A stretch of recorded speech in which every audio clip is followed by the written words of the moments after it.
All right, perfect. So why don't we first start with let me get your reaction because we just found out that today that Jussie Smollett's character on Empire will be removed from the final two episodes of this season following his arrest and all this all these new developments. Initially, what's your reaction to the network's move? Well, I mean, I think the situation and circumstances describing the alleged hate crime and sort of the way this has unfolded have been deeply unfortunate. Because really what we want to make sure is we're putting the attention back on hate crime survivors and making sure that people believe hate crime survivors. So while I can't comment directly on, Fox's decision, I think we really need to kind of start shifting the narrative back to um, and realizing that hate crimes across this country are happening and happening at alarming rates. Do you think that this that if all proven to be true that this incident was orchestrated by the actor, how hurtful or impactful is this not only just to the LGBT community but and also the Black community, but just for people possible victims of hate crime in general? Well, I'm clearly concerned that other victims or victims of hate crimes are going to be concerned that when they come forward, that their stories aren't going to be taken seriously, that they're going to, possibly be disbelieved. That being said, this is clearly a very, very rare and exceptional circumstance. And, the majority of people who come forward with these crimes, the vast majority, really should be taken, their story and account at face value. There is vastly more barriers to coming forward. And so people who have taken that step, who have really, and who don't necessarily have access to power and the privilege that were at play in this situation, they're really taking a chance coming forward that they will be disbelieved. So we got to make sure that we're not allowing that to happen. Now, people are seeing a silver lining in this whole situation because after or before more information came out that showed that this hate crime incident may have been fake or orchestrated. Initially, after the report came out, we saw a lot of people showing support for Jussie Smollett and believing that he was a victim. And even though many people believe that obviously the case has shifted, that initial response of support was a good thing. How do you take that?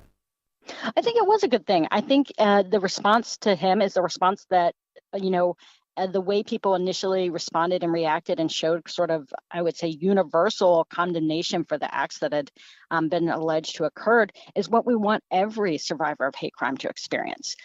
So I think to the extent that maybe it gives people hope that, hey, these actions aren't okay and other people thought those aren't okay, that I can come forward with my story as well.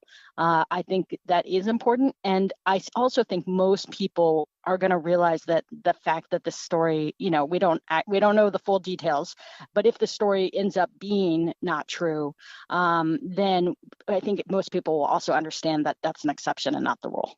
And can you talk about this spike in hate crime incidents that we've seen not only in the LA area but across the country? Yeah, absolutely. For a number of years, and particularly, I would say over the last couple, we are seeing an increase. And one of the things we noticed is that both during and leading up to the 2016 election and then afterwards, it felt like there was a bit of a shift in this country where it became too normal and too easy for someone to start to sort of both display, whether it was, verbal or putting up signs that, are seen as offensive or harmful or hateful, and then all the way up to sort of escalations of violence.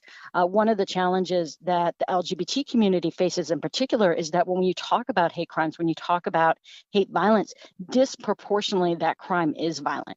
And it's very significant and very dangerous. And, for every hate crime, when you look just in a place like LA County, where you have more than 130 reported hate crimes in, over 2017, that is pales in comparison both to the number of hate crimes, but also the number of hate incidents that are surrounding those crimes. So it's still a really significant issue and one that, deeply impacts our community. Do you think this incident, again, if it does prove to be a false hate crime orchestrated by Jussie Smollett, do you think that this will be made an example, like a case study for future events, or how we look at and how we respond to alleged crimes, and people not jumping to conclusions in either way? No, I don't think so, because I think this is such a rarity. When you talk about people coming forward and reporting crimes, and the vast majority of cases, this is just going to be the exception. We always ask questions. I started my career as a attorney who worked with victims of crime, and so we're always asking questions. We're always trying to find out more and get to the bottom of the situations. But it starts from a place of really saying, understanding that what people are presenting is, they're presenting the harm and damage, not that they have to prove their story. If Jussie Smollett was in front of you right now, what would you tell him? Any I'm not sure, advice or words of wisdom? If he was standing in front of you, what would you tell him? I honestly, I'm not sure I would have much to say. I think we still have to find out more. I think there's going to be a process that unfolds that's going to get to the bottom of the situation. I think, however this turns out, it's going to have been unfortunate, and that we need to collectively we have to come back together and sort of move forward. All right. Well, I think those are the bullet points. Anything I may be forgetting to ask, or anything that you think our listeners would find important? Yeah, just one thing that I want to reiterate is, if you are a survivor of a hate incident, hate violence, or hate crime, the Los Angeles LGBT Center has resources for you. Please feel free, to reach out. We encourage people to reach out, to discuss, to talk about the situation, and to seek options and resources for help. And I just like to provide the crisis line. It's checked daily. It's not 24 hours, but if people do need help, I do encourage people to reach out, and that number is 323-993-7673.